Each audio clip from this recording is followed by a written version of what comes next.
Merhabalar arkadaşlar, kanalıma hoş geldiniz. Daha önce Instagram sayfamda paylaştığım yapımı çok kolay bu güzel berenin anlatımını yapacağım sizlere birlikte. Ben gri rengini ördüm. Bu şekilde bir renk ördüm.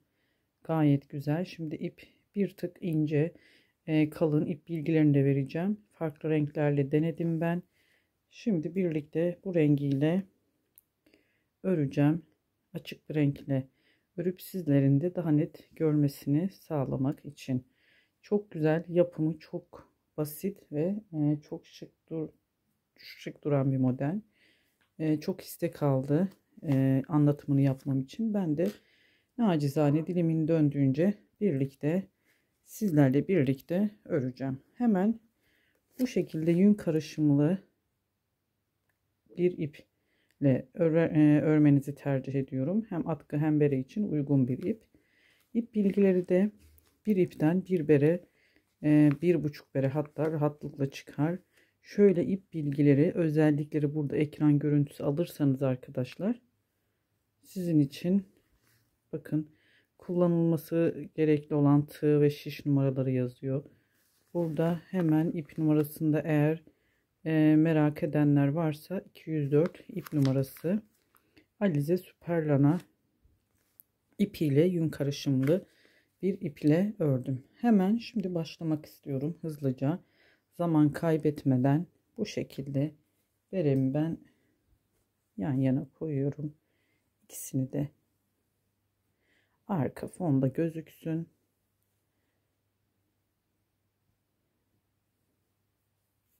Ve başlıyoruz. Şimdi öncelikle tığımın da numarası 4 milim bir tığla örüyorum. Tığınız kalın, yani 4 milimle tercih edin. Eliniz eğer çok gevşekse 3 milimle de örebilirsiniz ama bu boy ideal. Oldukça da elinizi gevşek tutmaya bakın arkadaşlar. Beni Instagram'dan takip eden takipçilerim bilir. Şimdi sihirli halkamızı yapalım, sonra sohbete ördükçe devam edelim. 2 zincir çekiyorum. Sihirli halka yaptıktan sonra ipimin başını alıyorum. İlmeğimi üçlü fıstıklar halinde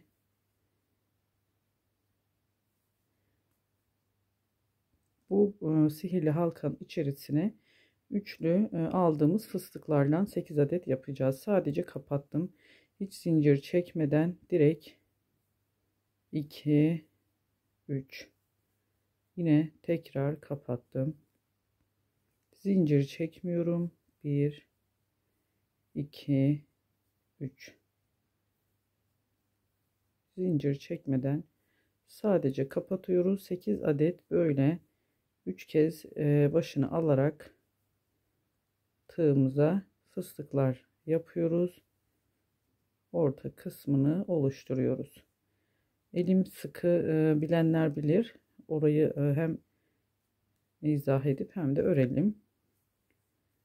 Biraz gevşetiyorum bu tür örgülerde, özellikle atkı, bere, yani elinizin ayarına göre de, bu el ayarına göre de küçük veya büyük ya ayarlanabilir arkadaşlar. Eğer eliniz sıkıysa biraz daha küçük olacaktır bereniz. O yüzden de elinizi çok sıkı tutmayın. Gevşek, bayağı böyle rahat bir şekilde örün. Sıkı olduk. Ne kadar sık olursa bereniz o kadar küçük olacak. Şimdi ben bu berede standart ölçüler, standart sayılarda vereceğim. Ördükçe zaten sizinle ne kadar olması gerektiğini, bilgilerini paylaşacağım. 4 kapattım ve son fıstığımı da yapıyorum. Kapattım. Burada ilk yaptığım fıstık tepesine bakın. 2 zincir çekmiştik başlarken, bu değil. Tam fıstığın tepesine kaydırma ile birleştirdim. 8 adet fıstığımız oldu. 2 zincir çekiyorum. Bakın, yanından değil, bir önceki fıstığın diğer tarafından başlıyoruz. Her seferinde bu şekilde. Şimdi köşe fıstıklarımızı oluşturacağız. Burada kapatıyorum, sadece zincir çekmeden Şu ikili dediğim yer, bu ikili yerleri oluşturacağız artık arkadaşlar. Bakın ilk sıramız, bu sırada da ikişer birer tane daha fıstık arttırıp 8 fıstık 16 fıstık elde etmiş olacağız. Şimdi ördükçe anlayacaksınız. Hemen kapattıktan sonra bu boşluğa yine bir fıstık yapıyoruz. Kapattım, bir zincir çekiyorum. Bu köşe yani bu ayrım yerlerinde olan fıstıklarımız olacak bunlar. Aynı yere tekrar bir fıstık yaptım. Kapattım sadece, zincir çekmeden. Şimdi bu boşluğa geçiyoruz. 2 3 kapattım, bir zincir çektim. 1 2 3 sadece kapatıyorum, zincir çekmeden. Hemen bu diğer boşluğa geçiyorum. Bakın bu araya yaptığım ikili fıstıklar bizim bu ayrımlarımız, yani 8 parçadan 8 dilimden oluşuyor. Bu dilimlerin her biri bu şekilde ikişerli fıstıktan yaptığımız yerler olacak arkadaşlar.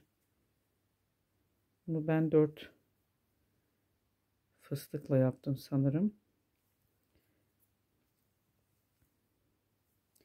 Bu şekilde sonuna kadar devam edelim. Bu aynı yere yaptığımız fıstık aralarında bir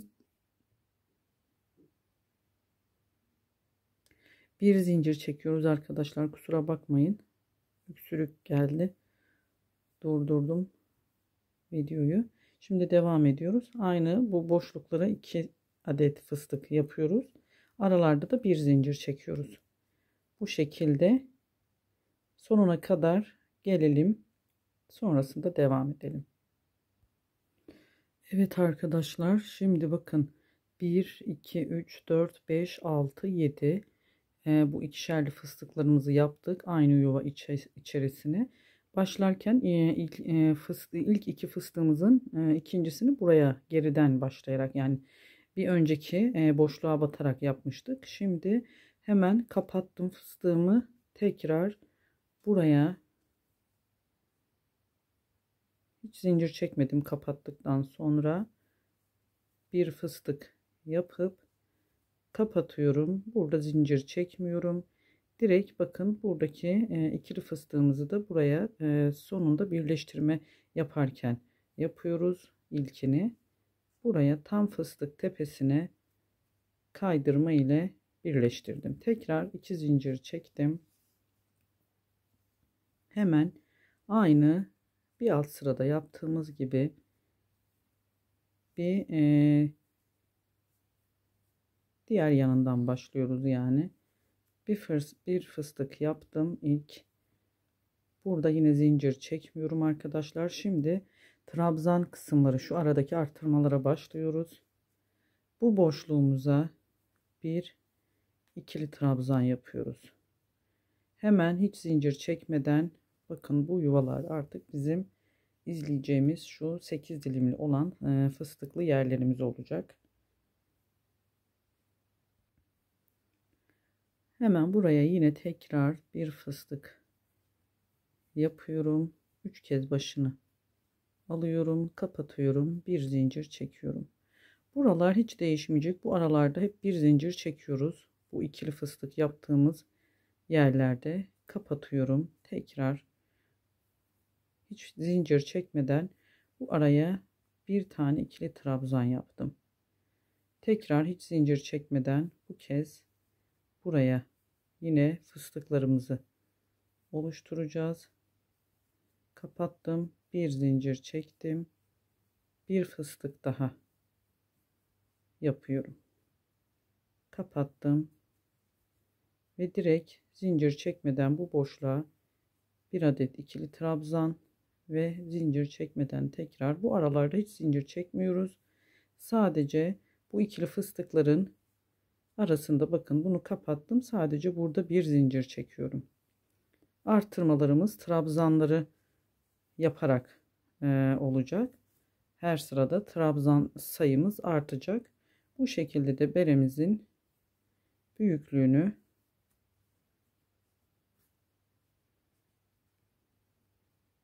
büyütmüş olacağız. Şimdi sıra sonuna kadar bakın arkadaşlar, her arada bir tane trabzanımız var. Sıra sonuna kadar örelim, yine buraya geldiğimizde devam edelim. Evet, sıra sonuna geldim.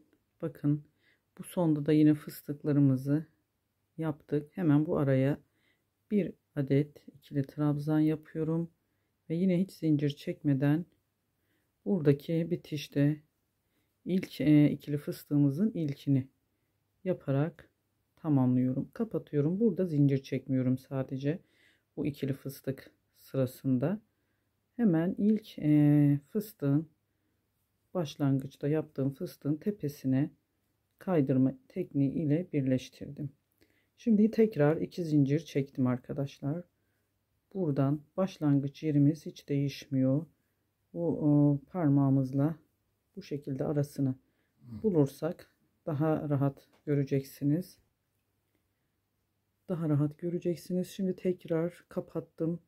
Hiç zincir çekmiyorum. Bakın burada bir tane trabzanımız vardı. Şimdi bunu bir sağdan bir soldan bu boşluklara yaparak 2 trabzana çıkaracağız. Arttırmış olacağız. Bu sırada da hiç zincir çekmiyorum. Tekrar yine aralarda her sırada bu şekilde arkadaşlar. Zinciri sadece bu ikili fıstık yaptığımız kısımların sadece arasında bir tane kapattıktan sonra bakın bir zincir çektim. Tekrar aynı yere bir fıstık daha yapıyorum. Kapatıyorum. Bu şekilde hiç zincir çekmeden bir adet trabzan buraya, hiç zincir çekmeden bir tane de buraya yapıyorum. Bakın burada da 2 tane trabzanımız oldu. 2 3 4 bu şekilde artırmalarımız olacak. Ben bir sıra daha göstereceğim. Üst sıraya da zaten matematiğini anlamış olacaksınız. Artırma yerine ne kadar artırma olacak oraya kadar zaten birlikte kamera arkasında örüp ilerleteceğiz. Sonrasında da devam ederiz. Bu sırayı da bu şekilde trabzanlarımızı gösterdiğim gibi 2 tane bakın zincir çekmiyorum. Bir de boşluğa 2 tane trabzan yapıyoruz. Tekrar fıstığımızı yaparak bu şekilde bu sırayı da sonuna kadar gelelim arkadaşlar. Evet, sonuna geldik. Yine 2 trabzanımı yaptım. Bu da son, yine zincir çekmeden başlangıçtaki ikili fıstığımın ilkini yapıp hiç zincir çekmiyoruz. Yine kapatıyorum. Burada tam fıstığın tepesinden kaydırma tekniğiyle birleştirdim. 2 zincir çektim. Bir üst sıraya yine aynı şekilde geçiş yaptım. Kapattım. Bakın burada 1 2 artırmamız oldu. Şimdi 3 boşluğumuz var. Burada da 3 trabzanımız, yine hiçbir şekilde aralarda zincir çekmiyoruz. Bu dediğim arttırma yerine kadar böyle olacak arkadaşlar. Birazdan ne kadar arttırma yapacağımızı söyleyeceğim. Direkt yine fıstıklarımızı yapıyoruz. Sadece bu 2 fıstık yaptığımız kısımlarda bir adet zincir çekiyoruz kapattıktan sonra. Bu kadar. Tüm yerlerde hiç zincir çekmiyoruz. Sadece bu şekilde kapatıp fıstığımızı devam ediyoruz. Burayı da yapalım. Bakın 1 2 3 tane trabzanımız oldu. Yine aynı şekilde fıstık yaparak ilerleyeceğiz. 1 2 3. Bu trabzan sayısı 7 olana kadar yapalım arkadaşlar. Sonrasında devam edeceğiz. Yine aralarda hiç zincir çekmiyoruz. Sadece fıstık aralarında şu kısımlarda bir zincir çekiyoruz. Kapattıktan sonra bu şekilde buraya kadar nasıl ördüysem artırmalarımız 7 olana kadar başlangıçlarımız ve bitişlerimiz burada gösterdiğim gibi olacak. Bu şekilde örelim. Kamera arkasında hem videomuzu çok uzun tutmayalım. Çünkü çok bir önemli bir püf noktası yok. Bu 7 arttırmaya kadar, ondan sonrasında devam edeceğiz. Beremizin bu orta kısmını hazırlayalım. Birlikte örelim. Sonrasında göstereceğim kalan tüm detaylarını. Evet arkadaşlar, bakın 7 arttırma olana kadar yaptım. Aynı sistemde ördüm. 1 2 3 4 5 6 7 trabzanda tamamladık. Burada ben birleştirdim ve şimdi arttırmadan yapacağımız iki sıramız var. Orayı da göstereceğim. Bakın ölçüsünü veriyorum. Bu standart sayılarda arkadaşlar. Standart ölçülü olacak. Yani dediğim gibi bu kişiden kişiye değişir. Elinizin sıklığıyla, gevşekliğiyle alakalı ya da ipinizin kalınlığıyla, tığ numarası da önemli. Değişiklik gösterebilir. Ama eğer küçük yapmak istiyorsanız, diyelim ki daha küçük, bu sizin kime yapacağınız da önemli. Yani çoluğunuza yapacaksınız, küçük yaştaki kız çocuklarına. Bunun sayılarını 7'ye değil de 5, bunu ayarlayarak baş çevresine ya da 6 ya da daha büyük, daha rahat büyük bir bere istiyorsanız bu 7 arttırmayı 8'e çıkararak, zaten diğer yerlerini göstereceğim şimdi.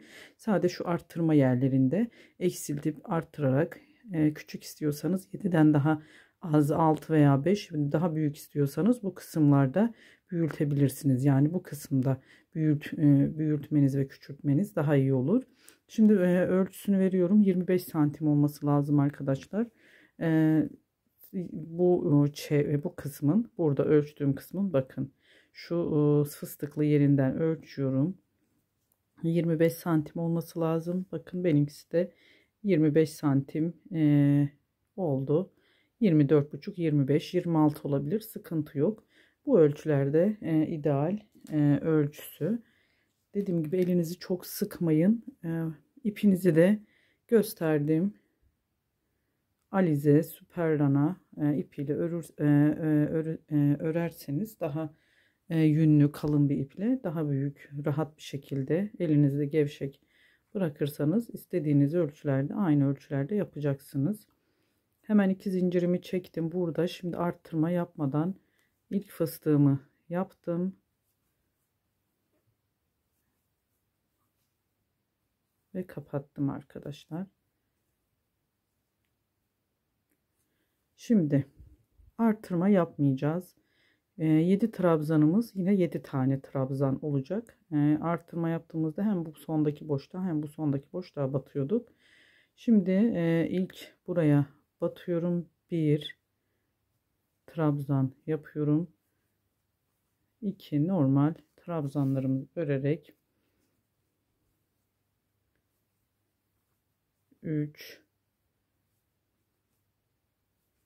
tam boşluklarına, orta kısımlarına batıyoruz. 4 5 6 7. Şimdi bu kısımda arttırdığımız zaman buraya da batacağız. Batarsak 8 olacak. Trabzan sayımız 7'de tamamladık. Hiç zincir çekmeden bu kısmı, bu boşluğu atlayıp direkt fıstık yapıyoruz. Burada arttırmamış oluyoruz. Yine 7 trabzanda kalıyoruz. Bu sırayı bu şekilde kapattım. Bir zincir çektim. Aynı yere bir fıstık daha yapıyorum.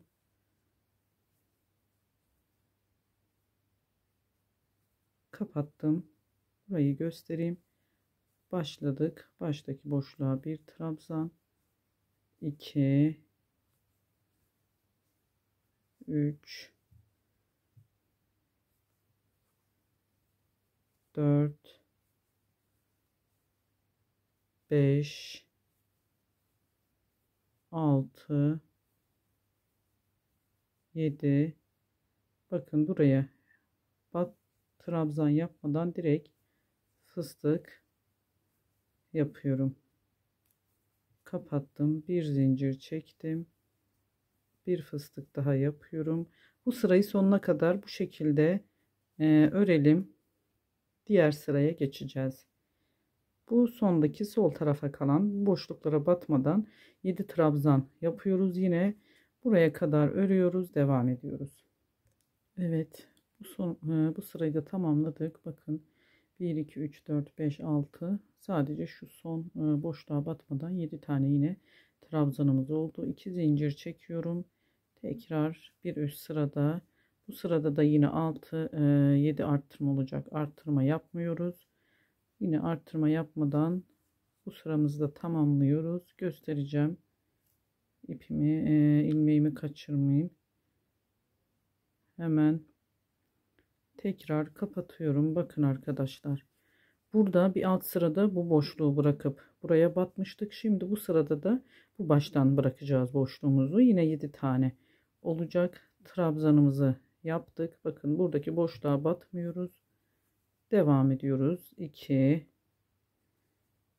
3 4 yine 7 tane trabzanımız olacak. 5 bu sonundaki boşluğa, bunu dengelemek için yapıyoruz. Bir alt sırada oraya batmamıştık. Bu sırada da buradan aldık. 2 4 7 tane trabzanımız oldu arkadaşlar. Şimdi fıstığımızı yine zincir çekmeden hemen bir sıra daha göstermek istiyorum. Kapattım, bir zincir çektim, tekrar bir fıstık yapıyorum. İplerinizi siz istediğiniz iple de örebilirsiniz. Bebe ipleriyle, küçük daha küçük çocuklar için daha yumuşak yapılı ipler de tercih edebilirsiniz. Yine zincir çekmeden bakın burada da hemen bu kısmı atladım.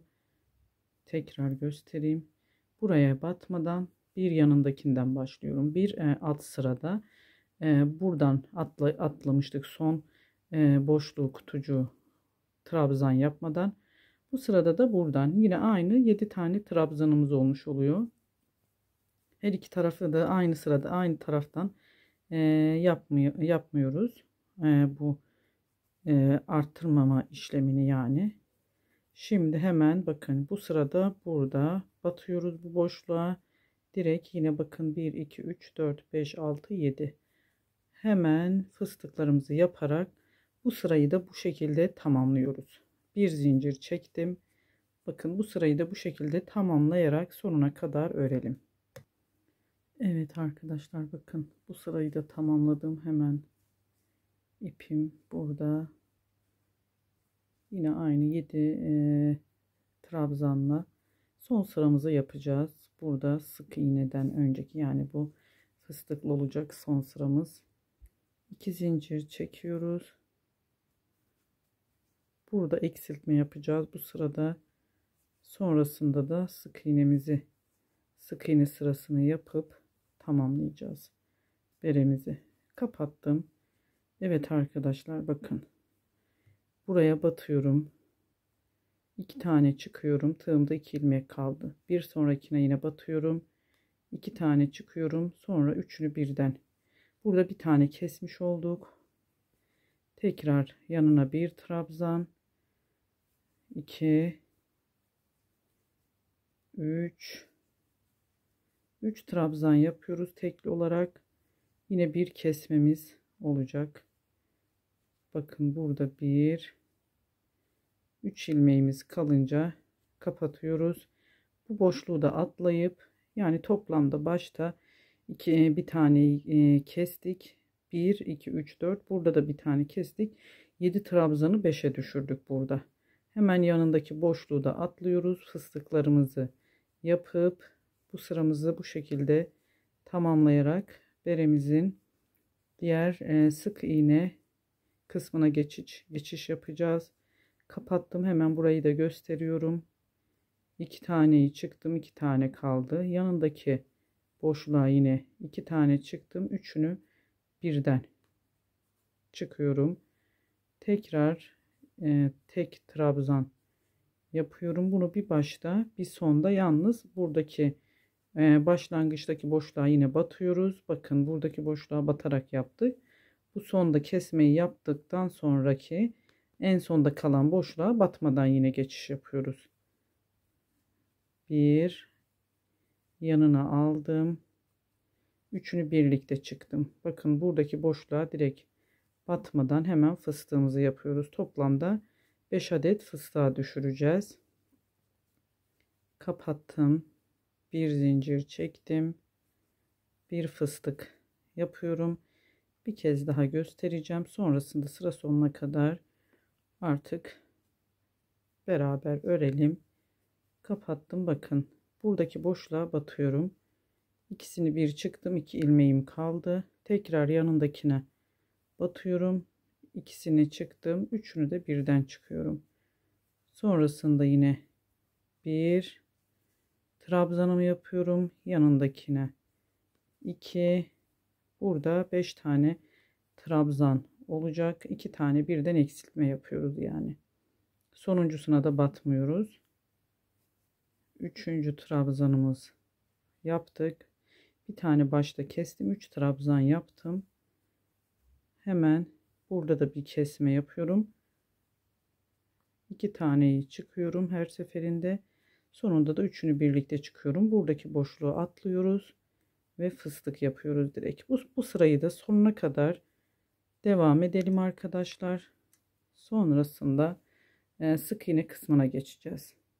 Evet arkadaşlar, beremizin bu kısmını tamamladık. Bu kadar. Şöyle sayalım kaç sıradan olmuş. Şuradan itibaren sayarsak en baştan 1 2 3 4 5 6 7 8 9 10 11 12 sıradan oluştu beremiz. Hemen şimdi buradan sık iğne sırasını yapacağız. İster 6 ister 7 sıra sık iğne öreceğiz. Bir zincir çektim. Hemen şu dibinden başlayarak burayı da hızlıca gösterdiğimiz zaman ister bu kısımlarına batın arkadaşlar, fark etmiyor.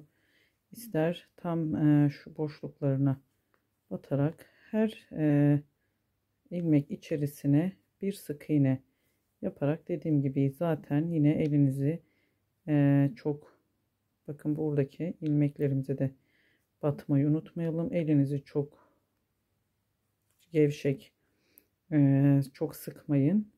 Buralarda biraz sıkı yaptığımız için fıstık tepeleri zorlanabilirsiniz. Sıkıntı yok. Buralara batıyoruz. Ben batacağımız yerleri gösteriyorum.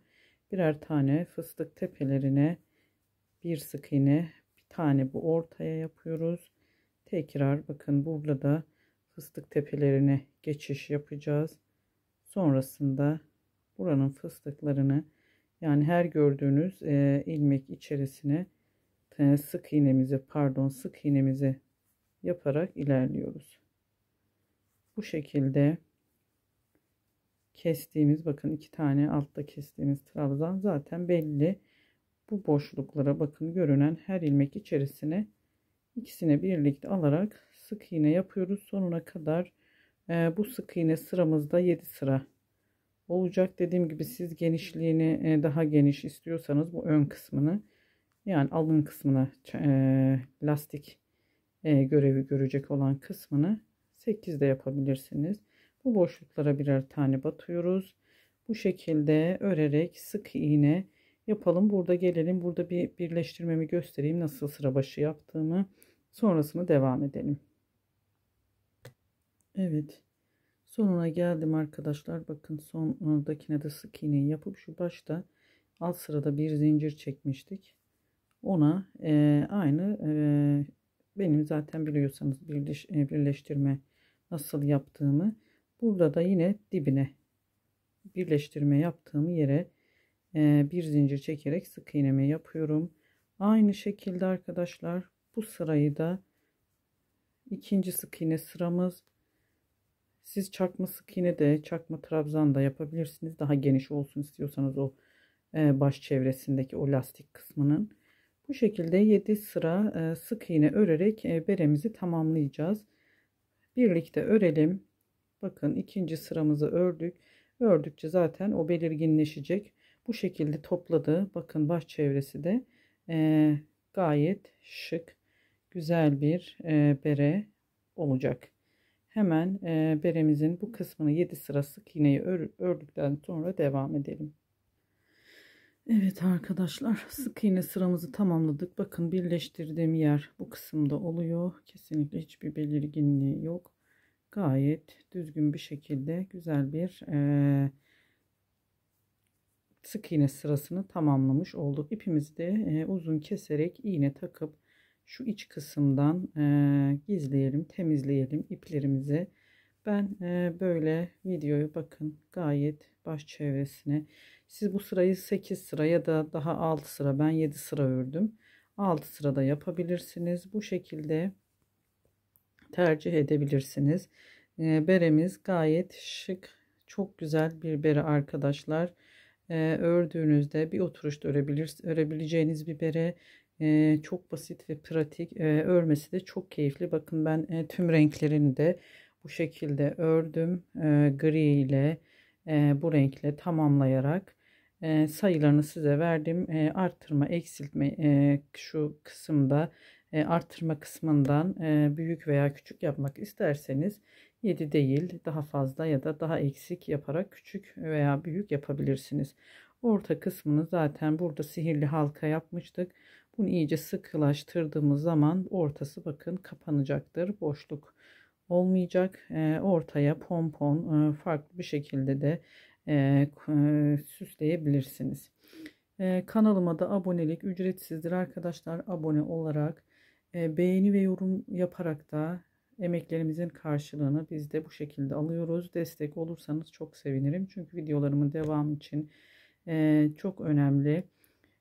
Farklı Instagram'dan geliyor istek üzerine de böyle yönlendirmeler üzerine yapıyorum bu anlatımları. Sizler de destek olursanız çok sevinirim. Çünkü bizler de birçok bere ördüm. Sayılarını oturtmak için, sizlere daha düzgün, daha net sayılar vermek için birçok emek vererek bu videolar çekiliyor arkadaşlar. Desteklerinizi bekliyorum. Başka bir videoda görüşmek üzere. Sorularınızı, takıldığınız yerlerinizi de Instagram üzerinden ya da bu YouTube'da yorum kısmından yazarak sizlere elimden geldiğince yardımcı olmak istiyorum. Başka bir videoda da görüşmek üzere. Hoşça kalın. Görüşmek ümidiyle.